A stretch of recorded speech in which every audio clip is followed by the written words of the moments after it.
President Trump has promised to improve how the Department of Veterans Affairs cares for former servicemen and women.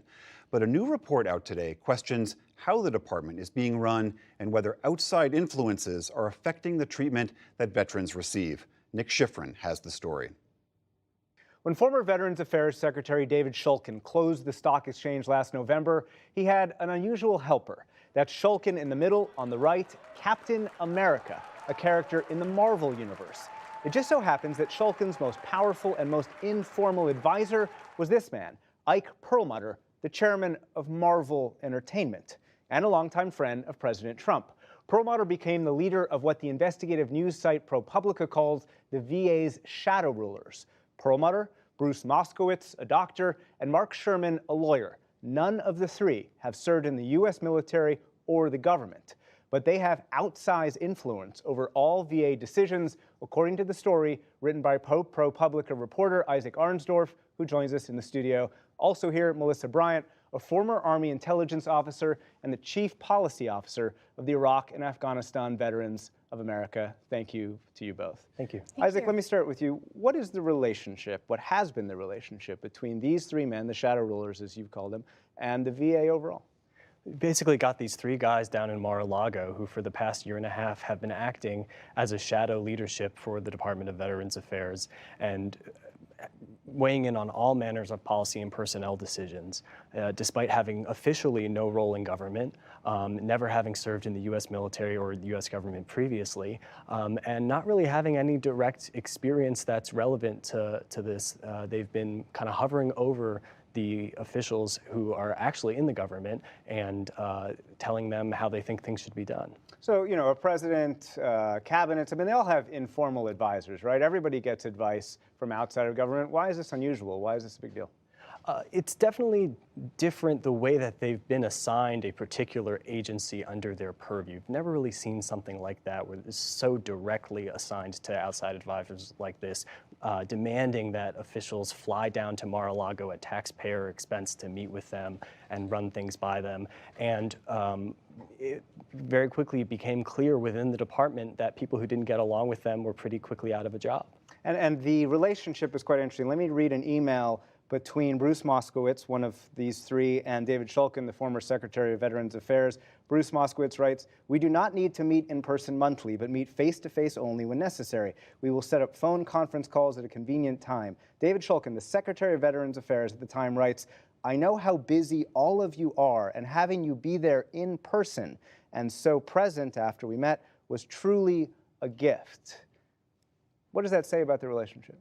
Well, what it says is that they're clearly trying to establish that Shulkin needs to come to them to do his job, and you can see from the very beginning there's this friction that would grow over the time that Shulkin was serving as secretary, and ultimately contributed to him being fired. That they began to feel like he wasn't listening to them. So certainly we've got a lot of turmoil in the leadership of the Veterans Affairs as we're talking about this outsized influence. We should just read the statement from Perlmutter, Moskowitz, and Sherman that they provided to you. They said, "While we were always willing to share our thoughts, we did not make or implement any type of policy, possess any authority over agency decisions, or direct government officials to take any actions."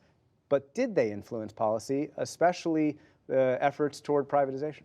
There's no question that they had vast influence, and technically they're not making the decisions themselves, but when everyone knows that Ike will just pick up the phone and call the president if he doesn't get his way, it's very clear to everyone at the VA that it has to be their way, and that's the way it goes. Now, obviously, the big debate about the VA over the past year and a half has been about the extent to which it should be using in-house medical care, government run, versus private care. And there was a point last year where Perlmutter weighed in on the side of private care. His idea was basically to bring private providers into the VA to have a look around and see what services that they thought should be outsourced to providers like themselves. And that obviously presents something of a conflict of interest. Explain that more. I mean, again, what's wrong with that? There are some people who believe that there should be more privatization in the VA. What's wrong with people arguing for more privatization? Absolutely, and this was a big part of President Trump's campaign. But most veterans oppose that,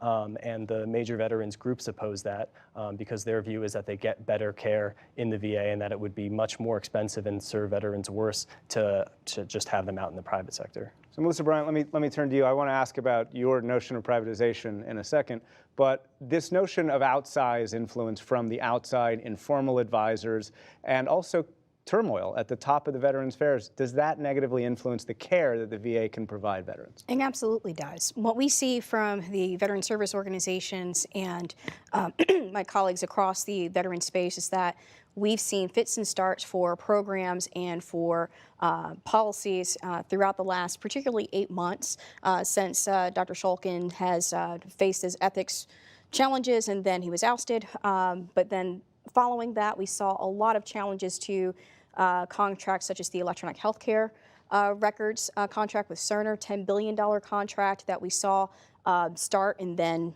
fall back, and then it was eventually restarted again, but that's something that will be implemented over the next 10 years.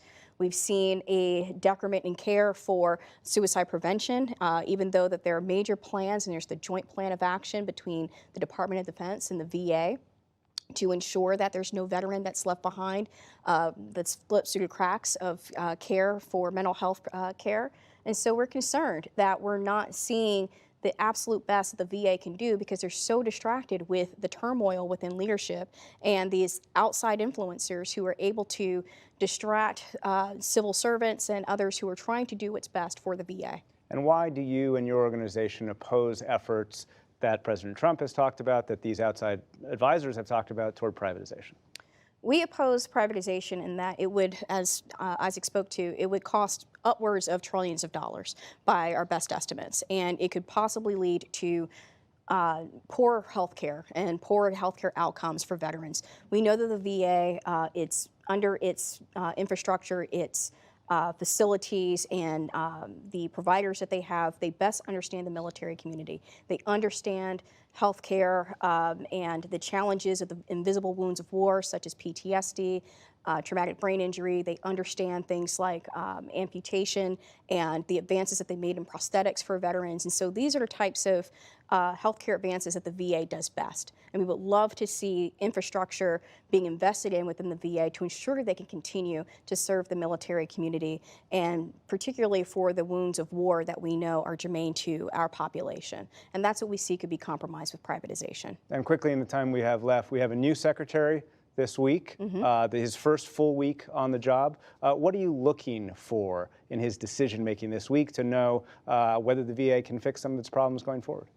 We would like to see Secretary Wilkie to have the autonomy and the authority to be able to do what's right for veterans. We know that this is near and dear to his heart. He talks all the time about how this is a part of his family legacy, and I get that too. You know, this is a family business for many of us. My father was a Vietnam vet, I'm an Iraq War vet, and so we want to ensure that that commitment to service translates into commitment to care for those who have borne the battle, our survivors and our dependents. And we would hope that Secretary Wilkie has the latitude to be able to make the right decisions and not be influenced by outside money and outside influencers who may not have the best care or interest of veterans at heart. Melissa Bryant, Isaac Arnsdorf, thank you to you both. Thank you. Thanks.